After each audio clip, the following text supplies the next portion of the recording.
In this video, we will solve a hard question on factorials. Now, this question may seem hard at first, but this is actually not that hard if you pay attention to a very beautiful pattern.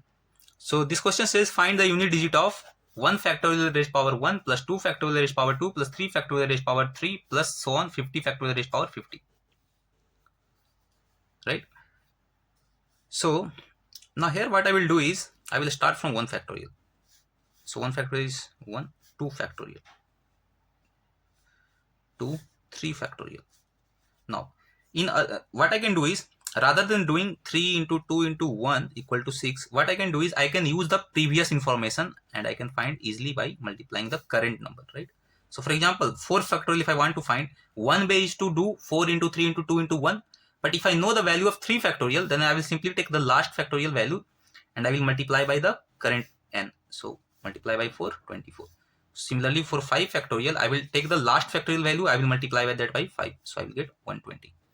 So in other words, what I mean to say is that n factorial is n into the last factorial, n into n minus 1 factorial, right? So this is a very good fact. This is a very good property actually that you can leverage.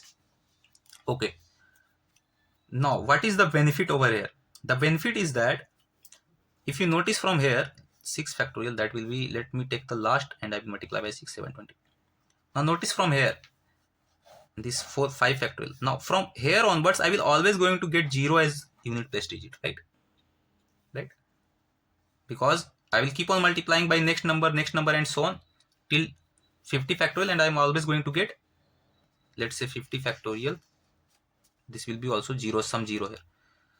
So all of these are useless for me. Why? Because any power raised to, let's say 5 factorial raised power 5, 6 factorial raised power 6. So all of these will have 0 at unit digit, right?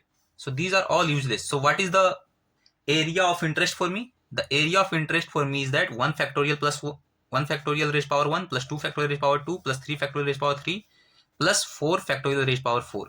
And from 5 factorial, it is useless for me, right? So ignore these.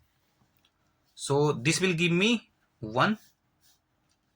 2 factorial is 2 raised power 2, 4. 3 factorial is 6, 6 raised power 3, that is 216.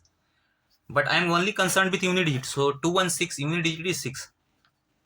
4 factorial is 24, right? 24 raised power 4.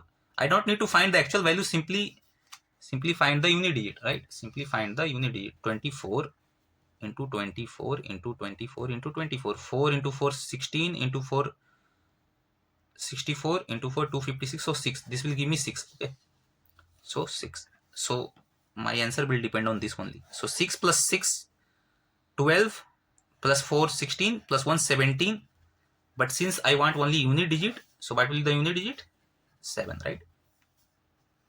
So finally our answer is 7. I hope this is clear to you. So this was a good question actually. This question may seem hard at first, but this is a very easy question once you notice this pattern of that for all factorials greater than 5 factorial, you are always going to get 0 at unit digit. Then you can leverage this particular property and you can solve all such questions. So we will see very seemingly hard questions. They can form various patterns on such topic, right?